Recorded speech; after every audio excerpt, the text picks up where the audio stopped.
Hello viewers, welcome to our lecture series on marketing management, and in this very series we are going to talk about retailing. We have been talking about retailing in the previous two series of my lectures on the same topic, wherein I gave you a brief introduction about retailing, what exactly it is, the nature and type of retailing, wherein we talked about the store and non-store retailing and levels of services, the different levels of services which are being offered to the customers in today's time, and then we have to talk about recent trends in retailing and what is there into modern retailing environment, what are the key trends, and in what manners these marketers are going to position themselves, the retailers are going to position themselves in the light of present day challenges. So my dear learners, when I told you about the retailing, I basically explained that it is an activity of breaking the bulk, and it doesn't mean that you are simply transferring the product from a retailer to a customer. It actually includes a set of activities, rather I would say all the activities in selling of goods or services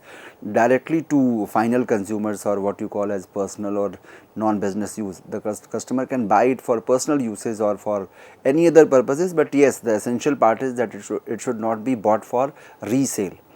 That is why we use a term called non-business usage. So when you are buying it for non-business usage, it means you are the end user, you are the customer, and you are not a reseller into that. So retailing is basically ensuring, it's all about ensuring the transfer of products from the retailer to the end users to the customers, and in that series, whatever activities the retailers are performing, everything is included. So a retailer or retail store is in any business enterprise whose sales volumes comes from primarily from retailing, they are known as retailers. So this I have already explained to you, and there I talked about the different levels of services, and the retailers, according to the choices of the customers, according to the expectations of the customers, they offer different levels of services. And to be very precise, there are 4 levels of services wherein the degree of service actually changes from no service to the ultimate service to the exclusive service. Everything is included. So when we talk about the retailers who are actually meeting the widely different consumer preferences for service levels and specific services, we are actually having the 4 levels of services. The first service is that we are not offering you any service in person. I would say in terms of sales personnel or in terms of sales force, there is no services. That is why we are terming it to be a self service. So it is basically the cornerstone of all discount operations, wherein whatever cost you could have incurred for appointing the salesperson, that cost is being saved, and a majority of that part is being transferred to the customers in the name of discounts and offers. So here the customers are actually not only locating the product, but they are comparing and selecting. Everything is being done by them. There is no support or help in terms of sales force by the store, and that is why we call this level of service to be of self service, that yes, it is a self service. There is no one to rather we won't say that there is no service. I would say that there is a free place where you can decide, you can locate, compare, select, and decide your own quantum which is to be purchased by you. So most of the customers nowadays, they prefer self service because there is no hurdle into that. They are finding it to be a hurdle free purchase process, wherein you are the sole decision maker and you make decision according to your choices and preferences. So the first level is of self service. Second is of the self selection, wherein customers are finding it is the second level of service. Here some of the services are being added as compared to self service, which is known as no service in terms of sales force support from the side of marketers. In this second level of service, wherein we are talking about the self selection. So customers are finding their own goods, though they can ask for assistance in case you need any support, in case you need any clarification from the side of the marketer, from the retailer. There is someone who is standing there and you can ask and clarify your doubts, whatever you have. It may be regarding the payment, it may be regarding the price, it may be regarding the size of the size of that particular product which you are not able to locate. So they are there to help you in locating and comparing. but yes, the selection is something which is done by you only. That is why we call this level of service to be of self selection, because you are doing the location, you are locating the product, you are comparing the product, and you are selecting in first level. So everything is done by you. In second level for locating and comparing, there is someone who can help you, but that too is optional. If you need, that service can be provided. But yes, we have to keep this thing in mind that selection is to be done by you. That is why we call this level of service to be of self selection. The third level of service is called wherein we are adding some more services.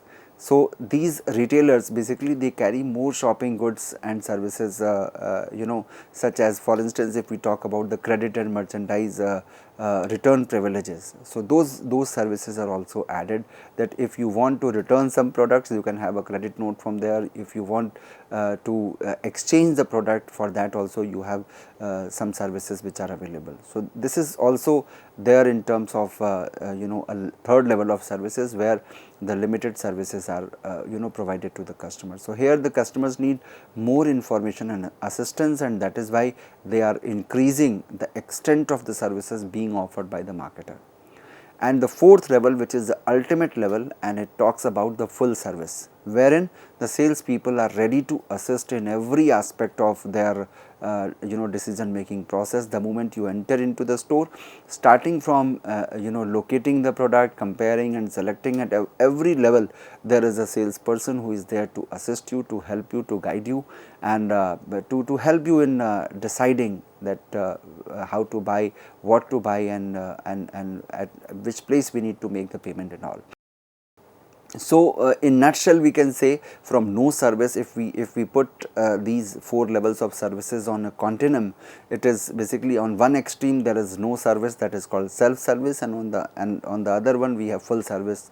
So from no service to full service, we have the different range of services which are being offered by the retailers in today's scenario. So my dear learners, what is the crux of the story, crux of these four levels of services? The crux is that now we have to go as per the expectations of the customers. Gone are the days when retailers used to think that we are here in our shop and we would assist the customers according to their requirement, or will always be available. Now we have to understand that for what type of products customers need your suggestions, your help, your assistance. So according to the type and nature of products, needless to say, you must be witnessing in the malls, in different stores, wherein for certain services you have salespeople available, for certain products you have no one there to assist you, because they understand that you don't need anybody there for locating, comparing and selecting the product. So according to the need and expectations of the customers, these services are being offered. So now we won't say that you can either go by no services or you can go by offering full services. You have to maintain the entire range of services according to the types of goods and services which are being offered to the customers. So it's all as per expectations of the customers. So customers who are actually who like to be weighted on, they prefer this type of store. We have different types of store retailers. So if we broadly classify the retailing, it can be of two types. One is store retailing, another is non-store retailing, which is online. So in previous lecture of mine, I gave you a brief introduction of specialty stores, departmental stores, but now I will be elaborating it to you for a better understanding of the topic. When we talk about departmental store, as the term itself clarifies, indicates that there are multiple departments into one store, and according to the type of product, these departments are being managed. The products are they are kept in an assorted manner, and you can buy the product as per your requirement. So several product lines are there. We can have number of examples for that. It can be Jack Penny, it can be Bloomingdale's. So these departmental stores, they are offering the products through different departments, wherein the second level is of specialty stores, wherein the product line is very narrow and they are actually confining themselves to one specific product line. For instance, the Body Shop or the Limited. So they are actually offering the products of one specific product line only. So this is called narrowing down the product line, and they are specializing in one particular domain and offering the products of that particular product line only. The next is called supermarket. Now the supermarket is very popular. It is one of the most popular format of in-store retailing, I would say. They are basically, if we have to define their nature, they are termed as large, low cost, low margin and high volume self service stores, which are designed to meet the total needs of the customers. So these supermarkets, they are basically large in size. Of course, you have a huge area, you need huge area to keep all the assortments, and of course the low cost is there because they are directly sourcing the products from the manufacturers. So there is no middleman in between. So directly from the manufacturers they are buying the product, and they are actually operating at a low margin, because the entire benefit or the margin, the major chunk of margin is being passed on to the customers. So their objective is to meet the local needs, the total needs of customers in terms of food and household products. So there are a number of examples for that. For Indian scenario, I would say that the Smart Bazaar is the best example for this particular format, wherein as a supermarket it is offering you the food and household products at one place under one roof, and you have a choice and you are finding these products at low cost, low margin, and of course the sourcing is directly from the producers, from the manufacturers. The second, the next one is called convenience stores. As the term itself is indicating, it is running as per the convenience of the customers. So when we talk about convenience stores, they are giving a reflection of a store which is completely working, operating at customers' convenience. So these are basically small store in residential areas. They are there to provide us the basic requirements, and they often open on 24/7 basis. But yes, there is a constraint into that. They have a limited line of products. The turnover is very high. And they are offering convenience products. So there are a number of examples: 7-Eleven, Circle K, which are there. Even 24/7, 24/7 is also a store which is very much functional in Indian scenario, and they are open 24/7. So the convenience store is also another trending format in terms of organized retailing, wherein we talk about the stores. And when we talk about the specialty goods, cause for specialty stores we had the narrow product line. Likewise for medicines, in pharmaceutical sector we have the drug stores also, the chain of pharma retailers, wherein they are actually offering you the product, although they are available online, but even in the offline their stores are open. The best example of it is in Indian scenario is Apollo and Guardian Pharmaceuticals, Guardian Pharmacy. So they are, you can find them at airport, you can find them in your nearby area, in your neighborhood you would find at least one store of Apollo Pharmacy. I am giving you example of only one company. There are a number of chains which are nowadays operational. So they are, what they are doing, so they are basically offering some OTC, that is over the counter medicines which do not require prescription, but yes, prescription is needed for the medicines which are under the scheduled drug category. So prescription and pharmacies, health and beauty aids, other personal care products, small durable miscellaneous items, they are also included into that. Nowadays it has become a trend. Even if you are going to a pharmacy shop, there too they are offering you some products which are which may not be directly related to the medicines or the drugs, but yes, they do offer those products there, like health and beauty aids are there, which you can buy as per your convenience. So it is like clubbing some products along with the medicines. So when customer is there, they can, by the time they are buying the medicines, they can have a look at other products also which are available. The next one is, which is more popular, that is called discount store, and as the term itself is indicating, their base is offering discount. They are actually offering huge discount to you, and standard or especially merchandise are being offered here. Low price, low margin, high volume stores, for instance Walmart and Kmart, they are basically known as discount stores. So they are offering you the discounts, and whatever margin they have, the major chunk of that is being passed on to the customers. So we can have n number of formats we can discuss here, but yes, the most popular one is the supermarket, the hypermarket, departmental stores, the drug store, and of course the discount stores, which are very much popular. Over and above, we have off price retailers also, who are actually offering you the leftover goods, overruns or irregular merchandise sold at less than retail. We are very often finding the factory outlets there, which are offering you the products at at a very lower cost.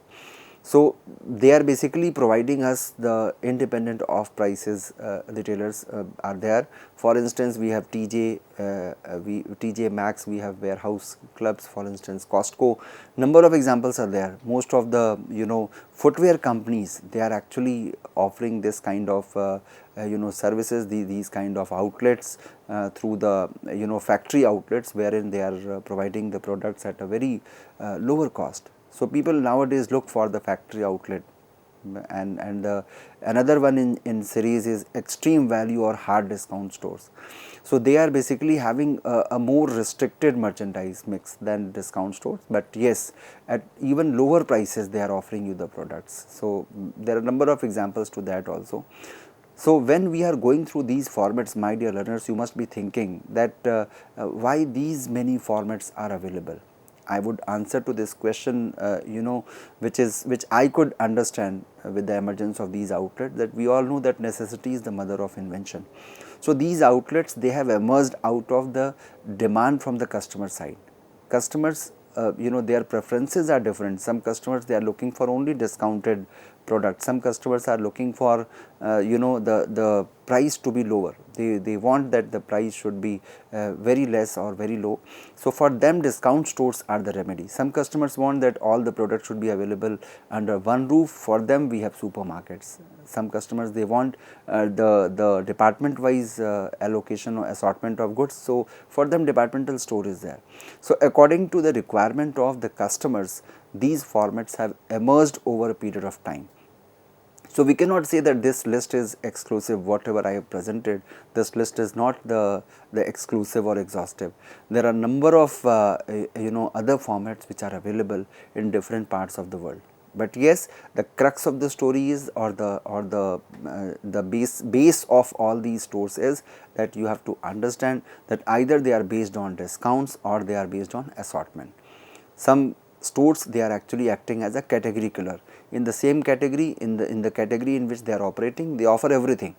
For instance, if you talk about Archie's Gallery, so they have a card for every occasion. You name an occasion and they have a card for that. So they are basically acting as a category killer in the segment of the cards. When it comes to buying cards or for any occasion, the only name in Indian scenario which comes in front of us is the Archie's Gallery. No other store could even dare to enter into this segment, wherein the cards are being purchased occasionally, because nowadays, due to digital technology, the use of the cards, greeting cards, they have actually reduced vehemently.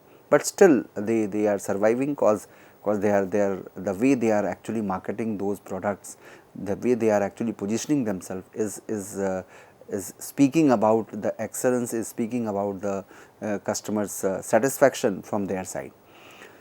So in the series of formats, when we talk about different stores, we have another name called Superstore.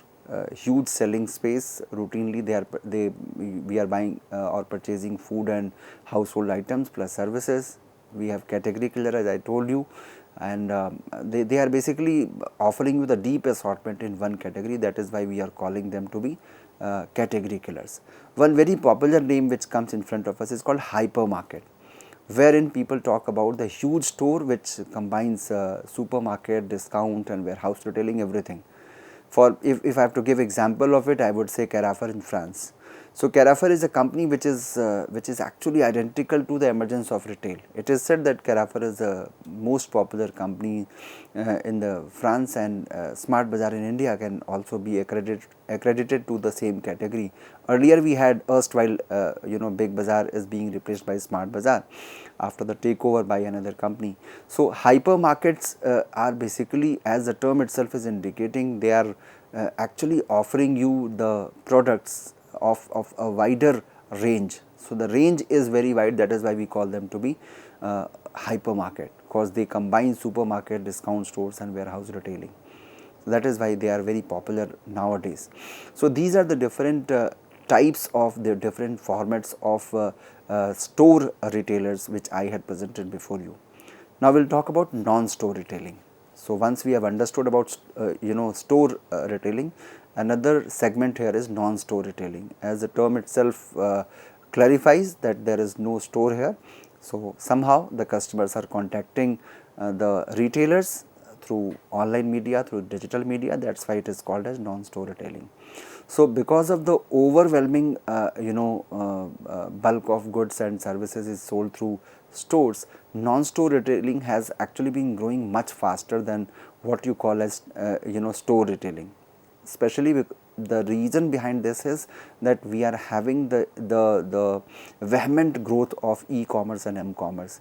Due to the emergence of digital technology, now the customers are finding it more convenient to buy it online, to place an order online for buying a products, and that is why there is an emergence of e-commerce, and now we call it m-commerce, because now customers are placing orders through their mobile phone, which is there into their hand 24/7 nowadays. So m-commerce is actually it has emerged because of the technology which is there in front of us. So non-store retailing actually falls into 4 major categories. One can be direct marketing, which actually includes telemarketing and online selling. So there are 4 major categories into it. First is direct marketing, second is direct selling, third one is automatic vending, and fourth one is buying services. So let me first tell you briefly what they are actually. When we talk about direct marketing, it means you are directly contacting the retailers for your purchase requirement, for your requirements, and then you are buying it directly from the manufacturer or from the service provider. Here direct marketing is being done by the marketers. For instance, Eureka Forbes, for their all products they are actually doing direct marketing. Direct selling is also there, wherein the products are being sold through the directly from the manufacturers to the customers. We have automatic vending machines, wherein the products are being kept in a machine and customers can buy as per their convenience. There is no salesperson available. And the fourth one is buying services, that you are actually availing different types of services through that. So online store retailing, it has actually been exploding nowadays, we can say, and it is taking many different forms. So no one format is constant when it comes to the online non-store retailing. So we may consider the success of the flash sales website. For instance, I would give you an example of Guilt. So flash sales is basically, these websites are basically known as flash sales websites. So as the term itself is indicating that the sale is being flashed on the website. Guilt actually is the best example of that. During the time of recession, when there was a global meltdown in 2008, many designer brands, they actually found themselves with excess inventory, and they were actually they were badly needing to move them somehow. So it's a story of 2008 when this Guilt was actually established. So third party flash sales sites, they are actually offering deep discounts for luxury products and other goods also for only a short period of time. Every day they are actually offering these discounts for a limited period of time, and they are allowing them to do so in a controlled manner and less likely to hurt their brands. So they don't want to provide these offers and discounts for the entire day. It is for a limited time period. That is why we call it flash sales. It has flashed. So it was actually modeled in part after France flash sales pioneer, which was actually known as Venti Privy. Guilt was actually launched in November 2007. immediately before, I would say 1 year before the global meltdown actually came. So it was there to sell fashionable women's clothing from top designer levels for up to 60% discount. So they were actually offering discount to the tune of 60%, but yes, on a limited time basis and only to those who joined the online site. So members were actually alerted of deals and their deadlines via emails. So the company used to contact them through emails, and they used to convey them a sense of immediacy and urgency. So here the basic the role of immediacy and urgency was there, that they used to make the purchase to be most immediate and urgent. If you want to avail the discount, you need to avail it as soon as possible. So immediacy and urgency was something which was there. So adding luxury brands such as, for instance, if we talk about Louis Vuitton, or if we talk about Theory, the firm it grew to more than 8 million members and an estimated value of $1 billion. So this was a story of guilt, because as a recession actually wound down. However, guilt found itself challenged by dwindling inventory, growing competition from other sites, and those things were there, but still the flash sale websites, they are very much popular. So this was a small story which I tried to present before you. I hope you must have understood the different formats of retailing which I have discussed in today's lecture of mine. Thank you so much.